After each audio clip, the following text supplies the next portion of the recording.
So today I wanted to give you a quick and easy way to build this second bucket of skills, vocabulary and knowledge. Basically, whenever you read a book to a child, that opens them up to new information and you're primed to build up this bucket of skills. But we know the best way to do it is to also get a conversation going about whatever the book is about, or something about the book in particular. Not just asking your child a series of yes/no questions. He or she may feel quizzed, and it could definitely interfere with that cozy thing we do when we're reading with our kids. But rather you want to ask the kinds of questions that feel authentic, questions that you're wondering about too, maybe. So for this example, I've chosen a poetry book. Poems are great because there's lots to talk about and they're quick. So when you're really done at the end of the day, you can read just a few poems and it goes relatively quickly, but you've accomplished a lot. In this particular example, I want to accomplish getting my imaginary child thinking about poetry and about the particular images in the poem and language in the poem. And the best way for me to do that is to choose a poem that has some meaning for one reason or other to me. So here goes. Hey, I found this book when I was going through Nana's bookshelves. I loved this poetry book when I was little. The author's name is Robert Louis Stevenson. Do you see that? Robert Louis Stevenson. He has 3 names. That sounds so fancy. How many names do you have that you use all the time? Okay, so this book was my favorite. And, you can sort of tell it's a poetry book because there are, on every different page, there's a title and just a short piece. And you see they're all in stanzas.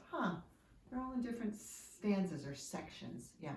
Okay, so today, what I thought we'd do is read this one poem called Block City, which I just love. It goes like this.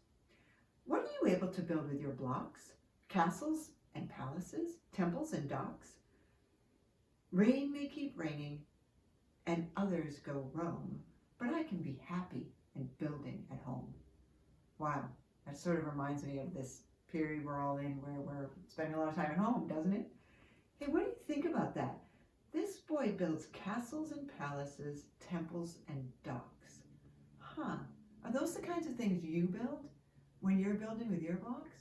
What do you like to build with blocks? Do you know what I really like about this?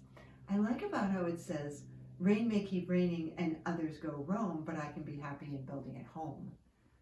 Because, well, first of all, that word roam, that's a great word. That's a very big head word, and it means to go places. Like you might want to roam around the backyard.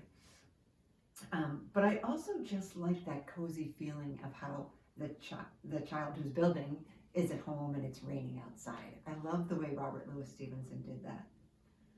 And also, blocks, docks, roam, home. You hear those rhymes? I think I'm going to try to memorize this poem this week, just the first stanza. You want to memorize it too? It's really a great one, and we can think about it and say it aloud when you're playing with your blocks.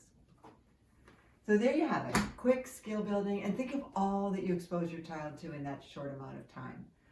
The unique name of the author, and also associating that author's name with that poetry, what poetry books look like on a page quite often, some of the images there, the interesting words, so you're building word consciousness.